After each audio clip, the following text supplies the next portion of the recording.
Hello everyone, my name is Dr. Joel Rosen. I am the Adrenal Fatigue Recovery Ninja, and I want to welcome you back to our originally scheduled How Stress Affects Weight Loss, Part 2, or Take 2. I did a Facebook Live video yesterday, and I failed to upload it to the page, so here we are today. So what I want to do is I want to talk to you about how your stress, the impact of your daily demands, your to-do list, your deadlines, how that impacts your ability to lose weight or your inability to lose weight. So you're the type of person who is having a lot of deadlines, having a lot of multitasking, a lot of responsibilities, family, work, children, neighbors, community services, social events, all of these types of things, and it's impacting you to the point where you're exhausted, you're burnt out, you can't focus, you can't concentrate, you have anxiety, you have panic, you're not falling asleep, you're waking up several times throughout the evening, you wake up in the morning, you feel like you've been hit by a Mack truck, you're exhausted, you're burnt out, you're not handling stress the same way, and the worst part of it all for a lot of you is the fact that you can't lose weight. That's the worst part of it all. And you've gone to the doctors and they say that you have no thyroid problem, or you do have a thyroid problem and you're put on thyroid medications and it still doesn't fix the problem. And then you're put on bioidentical hormones and that doesn't fix the problem. And then maybe you're going to a functional medicine doctor and you're still not fixing the problem. And so in this video, I want to give you a lot of tools of what you may be missing out on and why you're not able to lose the weight. And for a lot of you people that don't know who I am, I have suffered with an adrenal fatigue problem myself. It goes back as early as when I was 15 years old, had a terrible diet, had a lot of exercise and activity, was eating potato chips, was eating lots of sugary foods, lots of processed foods, frozen foods, and I was a stressed kid. I got anxiety, and I had social anxieties and performance anxieties and stuff like that. And then when I graduated from my chiropractic college with over $150,000 worth of debt, and with a wife with pregnant wife with twins on the way, moving not only from a different country to California, but moving from a different state to a different state to Florida, and then injuring my back. And that was the proverbial straw that broke the camel's back. I was exhausted, I was burnt out, I was unable to focus and concentrate, and I had to get up and work. I had 3 mouths to feed, and it was a daunting task. I got a patient who was an acupuncturist, brought in a book. It said, "Why do I have thyroid symptoms when my blood tests are normal?" And I thought, I don't need this book. And sure enough, when I opened the book after about 6 months sitting on my desk, I saw a picture of me in the adrenal fatigue section. Described me to a T. It was talking about having lots of stressors, not being able to focus and concentrate, having bad short-term memory, crashing in the middle of the day, needing coffee and stimulants and sugars to keep you going, maybe a little bit of panic and so forth. And I never heard of adrenal fatigue. And I was wondering, what the heck is this? I mean, here I am. I wasn't a dumb guy. I had an exercise physiology degree. I had a psychology degree. I just graduated from chiropractic college. And here's this thing called adrenal fatigue that I never even heard of. And that's been my mission ever since. And my mission has been to teach people that there is an epidemic out there, and whether you want to call it adrenal fatigue or hypothalamus pituitary adrenal axis dysfunction or adrenal exhaustion or chronic fatigue, whatever you want to call it, you got to understand that stress is going deeper than just the HPA axis. It's impacting your cells at the mitochondrial level. It's impacting your brain and your ability to control your body. And so when I say control your body, I mean, number one, being able to focus and concentrate. Number two, being able to multitask. Number three, being able to maintain homeostasis, being able to increase your heart rate, your blood pressure, your temperature, your pulse, your autonomic nervous system, to be able to deal with stressors. And I said this yesterday when a lot of people asked me, hey, do you still suffer with fatigue, adrenal fatigue? Is it possible to get better? Is there even such a thing? And my answer to that was absolutely there is, but you're never out of the woods. There's such a thing as adrenal fatigue or HPA axis dysfunction or mitochondrial fatigue, whatever you want to call it, is a verb, is what I said yesterday. It really is a verb. It comes down to you have to think of this as you are at war with your health. And what I mean by that is you gotta buckle up and bear down and be doing all of the little hanging hinges that swing big doors on a day-to-day basis. Making the next step in terms of what can I be doing to not live a ruinous lifestyle. And what I mean by that is not being too tough on yourself, but understanding that you got to make healthy choices in the foods that you're eating, in the air that you're drinking, and the air that you're drinking, the air that you're breathing, and the water you're drinking, and the toxin you're exposed to, and the relationships that you're in, the moment-to-moment, day-to-day interaction. Because ultimately, stress is the most perversive malady in our lifetime. It's a silent killer. And the thing is, what it will do is it will attack the weakest link in your body. So for some people, the weakest link in their body is the brain function. So they don't remember the words that they were going to say. They don't remember what they were going to do when they went into a room. They have some fear. They have paranoia. They have difficulty with making plans and going out of the house, out of their comfort zone, and being fearful in public, big spaces, social anxieties. That would be someone whose weak link in the chain could be their neurotransmitter and their brain function. Other people are going to have joint pains. Other people are going to have stomach issues. Other people are going to have maybe sleep issues. Other people are going to have energy throughout the whole day. It just really depends where your weak link of the chain is. And that's really important to notice. And actually, the National Institute of Health said that up to 90% of all illnesses are all stress related. And that's a really important thing. So the thing that I talked about yesterday was the fight or flight mechanism. So our body is engineered to deal with stress. And that stress should cause your brain to alert a signal to your adrenals.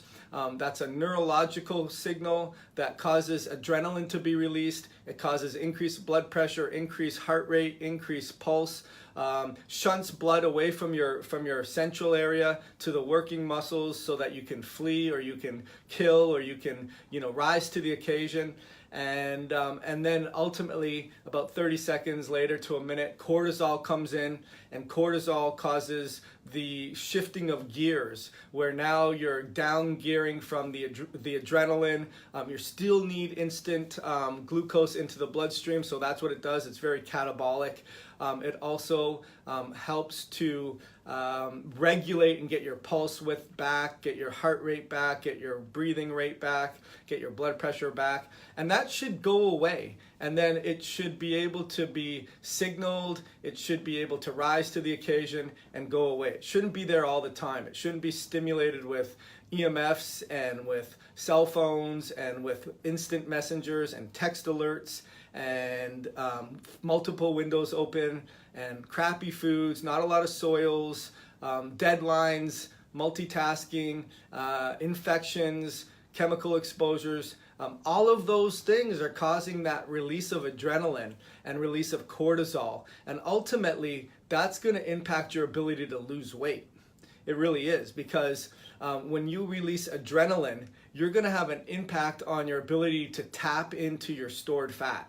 It's going to be that big of a problem. It causes you to retain your fluid. It causes you to gain excess weight, and ultimately could be toxic for the body. For those that have MTHFR defects or COMT defects or any SNPs that you do a genetic test with, and you find that you have these alterations, ultimately you're not going to clear out these neurotransmitters that are constantly being released effectively. Or on the flip side, you're not going to make them effectively. You're not going to have the necessary vitamin Bs, the vitamin Cs, magnesium, you're not going to have the proper ingredients to be able to make them, so you're going to have a choppy ride.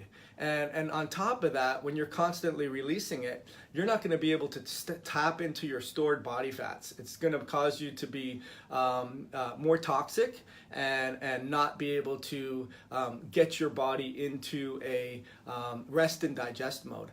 And people ask me again, you know, can you really recover? And I said, yes, you can recover. It's a verb. But first and foremost, what I was saying yesterday is you have to identify that the stress response is whether it's a real or perceived situation, it is definitely starts and originates in the brain. And if you are aware that it originates in your brain, and you're aware that you're being stressed, you're being pulled in multiple directions, that your sympathetic nervous system is in control, that you have to sort of come up with strategies and tools, not just a detoxification protocol, not just a dietary protocol, but a brain protocol that's designed to help get your brain into more of an alpha wavelength, so it's not so high beta. So high beta is good. You need a high beta wavelength to be able to rise to the occasion, but you don't want to be in that wavelength all the time. You want to be more in an alpha wavelength, which is sort of that you're in the zone, you're focused, you're concentrated, but then you want to also get into a delta wavelength where you're able to get into deep rest and digest. And that's where you're going to get a lot of cleansing of the brain. When your brain is in a deep rest and digest area, then you're going to have your lymphatics of the brain to go in there and circulate toxins out of the brain, and you're going to have better focus and better concentration. So there is strategies for the brain, and how does that relate to weight loss? I kind of want to get into that. The other thing that we find when we're stressed out and we have these neurotransmitters that are elevated and potentially we're not clearing them out effectively, and then potentially we're not making them effectively, is it also causes urges, right? We have urges for feel-good, comfort foods, sugary foods, carb foods, fried foods, fat foods. Next thing you know, you're not losing weight because of that fight or flight mechanism, the inability to get out of sympathetic overdrive and get into parasympathetic and cleanse the brain and slow it down and get it more focused and more concentrated. You're going to be eating poor food choices. And when you have cortisol bombarding the brain all the time at the same time, it's going to bombard that frontal lobe, which again, you're not going to make good decisions, because that's where the frontal lobe is most responsible for making deductive, accurate, more thought of and less impulsive decision making. Really important to know. As far as cortisol goes, when cortisol is really high, then blood glucose is really high. When blood glucose is really high, you're going to have high insulin. When you have high insulin, you're going to have the inability to tap into stored fat. Your body is prehistoric in the sense that its ancestors realized that during times of feast and famine, when we were stressed out and we had to fend for ourselves and not knowing when the next meal was going to come, we had engineered our bodies to be in a mode for being able to not tap into your fat or have a storage of excess calories in times of need. And that's really important because, again, this is how stress impacts your ability to lose weight. If you're constantly stressed out and you have adrenaline surges and you have glucose surges and you have cortisol surges and insulin surges, ultimately that's really inflammatory to the body. And when you have that inflammatory nature in the body, you're not going to lose weight.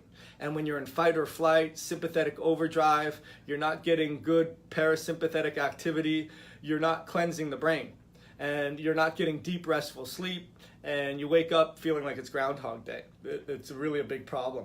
And so that's really important. I wanted to talk about that. I was so disappointed that I went to record this yesterday and then it didn't upload. But ultimately, like I said earlier, stress doesn't just have to be a physical phenomena. Stress is a perceived phenomena. So if you know you're going to have to do a public event, and you know that you're gonna, a deadline was missed, or you didn't do something for the boss, or a client was unhappy, or a family member was unhappy, and you gotta face the consequences, or whatever it is, that psychological understanding of how that event is going to take place, whether it's taken place or not, is going to impact your body. And that's what I tell patients is, when you're healing from an adrenal fatigue problem, it's a verb number one, right? You have to realize it's constantly swinging low hinges or low hanging hinges that swing big doors, so to speak, in terms of understanding, okay, I'm under stress, understanding how do I process this information differently, understanding that this is something that I'm going to have to work on, not just from a dietary standpoint and a supplement standpoint and a knowledge standpoint, but from a brain standpoint. It's really, really important to understand that. And that's why I wanted to talk to you today, because there's a couple things that we like to do. I mean, obviously I've mentioned about doing Dutch tests. I think Dutch tests are awesome. This is what the Dutch test looks like. What we basically do is we do 4 points or 5-point urine test, where we look at the urine at different times of the day, and when you do that, you get an idea of the last 90 minutes, how that stress response is working on a circadian rhythm. The other great thing about a urine test is we look at the metabolites. So we can see the breakdown products. We can see DHEA levels and how that's breaking down, and estrogen levels and how that's breaking down, and how much free cortisol and how much stored cortisol and available cortisol. And we look at even organic acid levels. I actually like to do blood values and saliva values, so that I can compare all three and then do before and afters. I have a lot of people that don't do that, but it's really important when we're looking at someone who's looking to lose weight, because if we, like we said, if we have on the organic acid markers, we're looking at your HVA and your VMA, which they're markers of dopamine and adrenaline, and those are low or high, and we look at your B vitamin status and those are low or high, then that can create an inability to make and break down proper adrenaline and cortisol levels, and then that can impact your ability to tap into your stored fat. Right? I mean, we just talked about that. So that's really, really important to be able to look at that for sure. The other thing that we like to do is look at your basic blood tests. I mean, on the basic blood test, you can see low iron, you can see high inflammatory markers, insulin, you can see high markers like homocysteine, uric acid, C-reactive protein. All of those values would be really, really high, and that would impact your ability to lose weight as well. And so you got to put all the puzzle pieces together. Number one, like I said, it's a verb. Number two, you have to have the awareness that it's impacting your brain. You're in a sympathetic overdrive, and you have to learn different strategies to be able to get out of that sympathetic overdrive. Get a starting point on what are your metabolic imbalances. Is it iron? Is it oxygen? Is it glucose? Is it minerals? Is it inflammation? Cholesterol? White blood cells, red blood cells? All of those things are very, very effective. And a lot of people will come to me and tell me, those are all normal. And of course, we look at it from a healthy range, and they're not all normal. And not only that, we look at it and we see, why did they not measure vitamin D? Or why is cholesterol not on here? Or why are your white blood cells not on here? I mean, there's so many things that are missing that's super important to understand. The other thing that we see with people that are exhausted with an adrenal problem and aren't losing weight is they try to exercise and they try to go to the gym, and in a lot of ways they're making things worse. Because their cortisol levels are now maladaptive. The HPA axis is inhibiting the way that the adrenals make the hormone, the nutrients to be able to make the hormone, the liver and the gut health to be able to convert and remove the hormones, the receptors on the membranes to be able to listen and let the hormones do an activity. A lot of lines in the factory line, a lot of positions in the factory assembly line are broken down, and you're not going to just fix that with taking an adaptogen or you're not just going to fix that with doing a saliva test, or you're not going to just fix that with, with getting on a glandular. It just does, or doing your methylfolate test and fixing it with a methylfolate. It just doesn't work that way.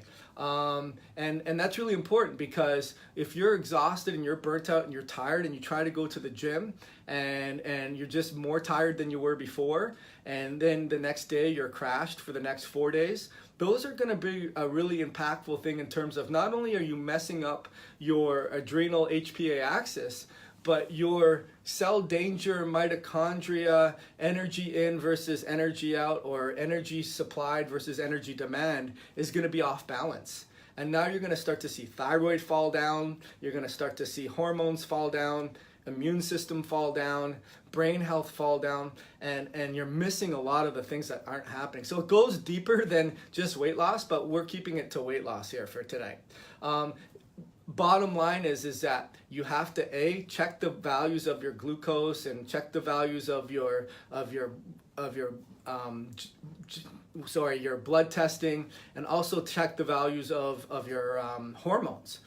So I wanted to talk to you about that, and I wanted to tell you, like I said, you've got to think of it like it's a war. You got to think of it like every single thing you do on a day-to-day basis either making you healthier or it's not making you healthier. And you got to decide, why do I want this? And that's what I talked about yesterday.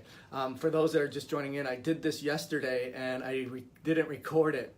And sure enough, here I am, coming back to the drawing board to do it again for you guys, because I think you need this information.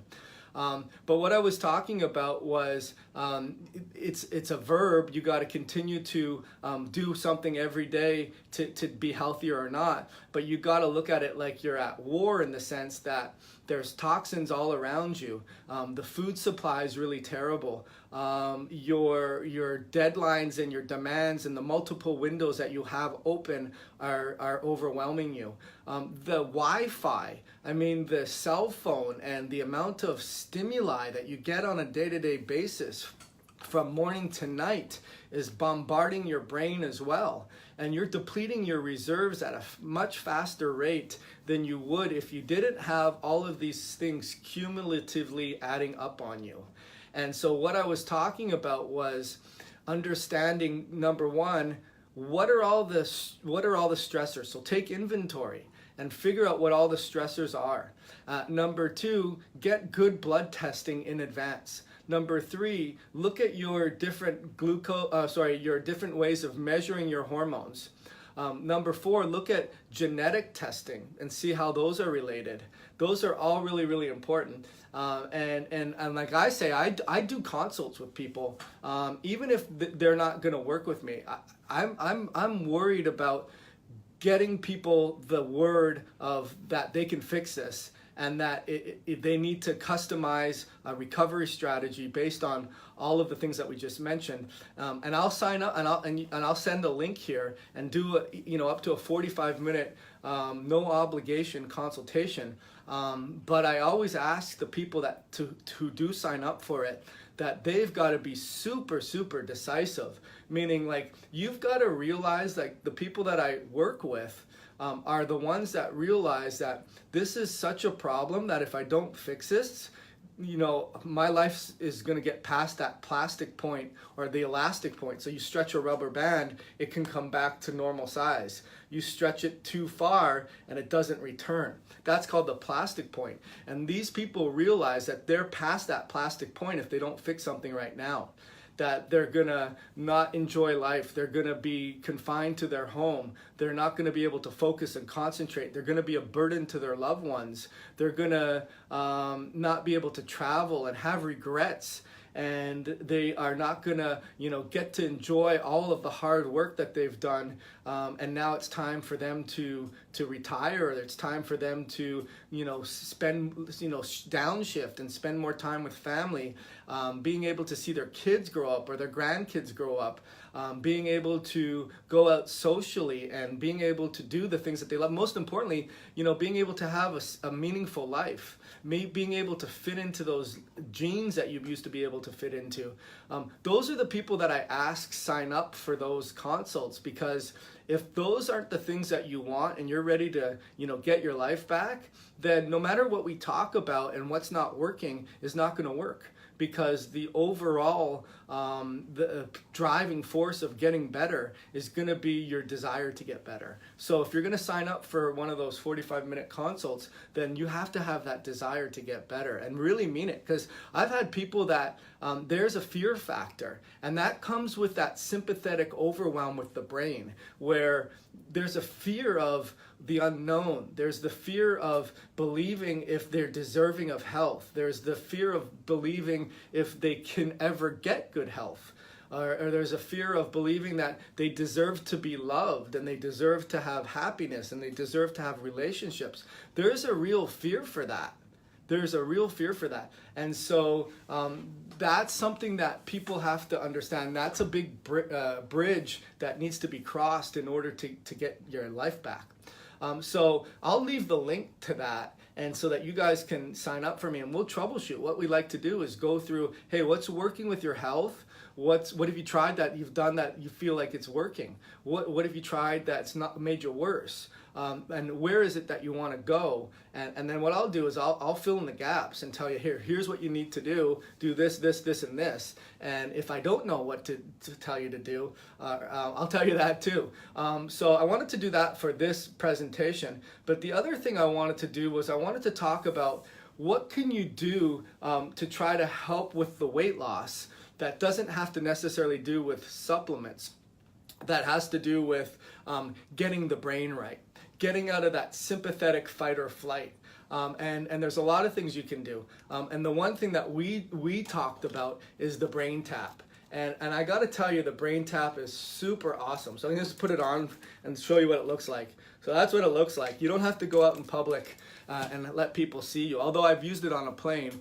But anyways, what I would recommend is listening to how this can impact your ability to lose weight. So here's the thing. We talked about the sympathetic fight or flight mechanism. When we are in overwhelm, when we have an HPA axis problem, we have panic, focus, concentration, not being able to calm down, being depressed, being anxious, being irritable, being angered, just feel like life's coming at you and you're not able to slow down, you're not getting good restful sleep, you're not falling asleep, staying asleep, you're not getting up with lots of energy throughout the day, and being able to power through. You're just exhausted and tired. You are not getting that deep REM sleep. Your brain is not able to switch its frequencies. So our frequencies, we have beta, we have alpha, delta, theta, and they all go at different levels, and they all are responsible for different types of activity of the brain. And what we want to try to do is we want to try to get the brain to the point where it's going from all of those different cycles. And so what's really great about it is the first thing that it does is it has 880 hertz in one ear, 900 hertz in another ear, and it counters those out. So your hearing doesn't hear the different frequencies, it hears one frequency. And that one frequency is the combination of the two. So if it was 880 and 900, it would be 890. And what ultimately happens is now you have that brain being in coherence or resonating in the same frequency from the left to the right side. And when you have imbalances in brain hemisphericities, you can have ADD, you can have some touches of autism, you can have OCD, you can have dyslexia, and not to mention if there's different parts of the brain, like the front part of the brain, the side part of the brain, the back part of the brain, that can also cause a whole slew of problems like focus, concentration, pain, balance disorders, dizziness, hearing, smells, circadian rhythms. Lots of things go on in the brain. But basically what it does also is it has these ear lights and these eye lights. And these ear lights and the eye lights, what they do is they stimulate the optic nerve and cranial nerve 8, and that allows the brain to slow down and ultimately go through those different patterns from beta wave to alpha wave to delta wave. And like I said earlier, it gets you in that deep REM sleep. And that deep REM sleep is going to be very therapeutic for your body. Now, next thing you know, you have the side effect of losing weight. Your adrenaline levels are down, so your cortisol levels are down, and you're able to now get into that stored fat that you weren't able to get into because cortisol and adrenaline were saying, no, you can't get into it. And not only that, but you're going to also cleanse the brain and get the lymphatics moving out of the brain, and that's going to be very, very therapeutic as well. There's a couple studies I wanted to mention with it. There was a study, it's called, where was it? It was a neurochemical study, and they basically found, where is it here? They basically found that 11% increase in norepinephrine levels. So that's really, yeah, so that's after using the brain tap. So what happens a lot of the times is when you've lost the ability to manufacture nutrients or to utilize nutrients, that's going to impact your ability to make neurotransmitters. So that's on the manufacturing side of things. We also saw a 21% increase in serotonin levels. Not only that, when you increase your serotonin levels, you're sleeping deeper, you're feeling happier, more pleasure, or actually not so much pleasure, contentment. You feel also more, you enjoy life more. And the other thing is when you're looking at genetic testing and you're looking at MTHFR deficiencies or alterations, and you're looking at your glucose and balancing glucose, those are also going to impact your serotonin levels as well. So, and then we also found a 25% increase in your beta endorphin levels. And that's obviously the happy peptides, less pain. And when we have less pain and we feel more motivated, now all of a sudden we're making better decisions. We're not eating sort of the comfort foods. You start to want to go for a walk at lunch. You start to be more active. And it becomes a snowball that's either going downhill to help you or going downhill to hinder you. So I wanted to mention that is the Brain Tap's an awesome piece of tool. So I have a couple of offers tonight. The first offer is we will do a 45-minute consult. You just got to leave your, click on the link and be serious about wanting to get your life back, and show up coachable and get ready to be resourceful and do the things that you need to do to get your life back. Number two, we have the Brain Tap, and the Brain Tap is really, really great at, getting you into a parasympathetic state is what it's doing. When you're shutting down the sympathetic overdrive, you're getting into a parasympathetic state, and you become more focused, you become more concentrated, less agitated. I've noticed myself, if I'm in traffic, I used to get a little bit irritable with people that would wouldn't go right away, or they wouldn't indicate, or they would cut you off. Now it's just I just feel like I don't have that instantaneous reaction, which is really awesome. So anyways, we are selling it for $100 off. We typically get this for $547, and we can get it for $447. But here's the thing, we need 10 people. I don't get that deal unless I get 10 people that get in on that deal. So if you're interested in that deal, then I want you to put in the type box there, I'm interested, and then we'll reach back out to you. But I got to know that you're serious interested, and then what we do is we try to get in contact with you, and then we put you down for a unit, and then we process a payment so that we'll send it out to you right away as soon as we get it. And we'll do that up until Thanksgiving. And whatever comes first, if I get 10 people before Thanksgiving, then great. If we get to Thanksgiving and we have 6 people, then we'll see. I'll see what we can do about getting the unit. But ultimately, whatever comes first, Thanksgiving or getting 10 people, and hopefully we get more people, because I think this is a really cool tool. It is regularly $547, so we charge $447, plus we charge shipping too, which is probably about another $18. And we've shipped it all over the world, actually, and you won't be sorry. So anyways, hopefully you got a lot out of tonight's Facebook Live, How Stress Affects Weight Loss. It goes more than just counting calories. It goes more than just getting to the gym. It goes into getting your body into sympathetic to parasympathetic states, getting your frequencies in your brain so that you're able to get into deep REM sleep so that you can cleanse and detoxify the brain. This is, healing is a verb. You got to look at it like little hinges swing big doors. You got to look at it like you can get better, and realize that you deserve to get better. And if you have problems, you want someone to custom build a program and look at your genetics or order genetics and look at your saliva, urine, and blood tests and look at your basic blood tests and looking at your gut health and designing a program for you.